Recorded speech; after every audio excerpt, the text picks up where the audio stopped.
কি এইসব দেখে মনে হচ্ছে তো যে আমি কি উল্টোপাল্টা জিনিস তোমাদেরকে দেখাচ্ছি। তো নমস্কার সবাইকে, তোমরা সবাই কেমন আছো? আশা করি সবাই খুব ভালো আছো, আমিও খুব ভালো আছি। আজকের আমার ব্লগটি কিন্তু খুবই ইন্টারেস্টিং একটি ব্লগ। তো আমি ইন্টারেস্টিং ব্লগ বললাম, তার কারণ হচ্ছে আমাদের মেয়েদের কাছে কিন্তু এই ব্যাপারটা খুব ইন্টারেস্টিং যে যে কোনো ছোটোখাটো অনুষ্ঠান হোক কিনা আমরা কিন্তু যা যা গিফট পেয়েছি কতক্ষণে ওইগুলো খুলবো আর দেখবো এই আশায় বসে থাকি। তো বিয়ের রিসেপশনের পরের দিন আমরা সবাই মিলে বসে পড়েছি এখানে গিফট খোলার কাজে। সকাল সকাল সবাই মিলে স্নান করে খেয়ে দিয়ে আমরা সবাই মিলে বসেছি এখানে গিফট খোলার কাজে। আর আমার এই ভিডিওটা যদি আমি পুরোটা দেখাতাম যে কত গিফট পেয়েছি কত খুলেছি, অনেক বড় হয়ে যেত, কারণ আমরা সকালবেলা বসেছি খাওয়া দাওয়া করে গিফট খোলার কাজে, তারপর শুধু দুপুরবেলা একটু খাওয়ার জন্য সবাই উঠেছিলাম। আমাদের কিন্তু অনেক রাত হয়ে গিয়েছিল। তো তোমরা দেখতে পাবে ভিডিওতে যে সকালবেলা থেকে শুরু করে রাত হয়ে গিয়েছিল আমাদের গিফট খুলতে খুলতে, এত গিফট পেয়েছিলাম। এখানে কিন্তু আমি ছোট বড় সব গিফট তোমাদের অল্প স্বল্প করে দেখাচ্ছি, সব দেখানো সম্ভব না, কিন্তু কিছু কিছু জিনিস দেখাচ্ছি।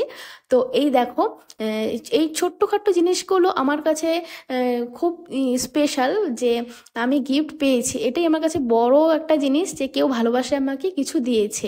আর এইখানে দেখো আমার ননদ কিন্তু হাঁপিয়ে গেছে ও গিফট খুলতে খুলতে, আর ওর এই ফানি মুমেন্টটা আমি ক্যাপচার করেছি কারণ আমার খুব ভালো লেগেছে। ও অনেক কষ্ট করে বেলকনি থেকে গিফটগুলো নিয়ে আসছিল, খুলছিল, অনেক গরম পড়েছিল, তো বেলকনিতে এত রোদ ছিল, তো ওর জন্যই ও হাঁপিয়ে গিয়েছিল, ঘেমেও গিয়েছিল। আর এই দেখো অনেকটা খোলা হয়ে গেছে, আরেকটা বস্তা কিন্তু রয়েছে, ওটাও খুলতে খুলতে অনেকটাই লেট হয়ে গিয়েছিল আমাদের। আর এই যে এই জিনিসটা আমার এত পছন্দ হয়েছে, আমার কিন্তু ফটো ফ্রেম জিনিসটা কতটা পছন্দের তোমরা কিন্তু সবাই খুব ভালো মতো জানো, আমার আগের ব্লগে আমি অনেকবার বলেছি। আর এই রাধাকৃষ্ণ তো আমার খুব পছন্দের।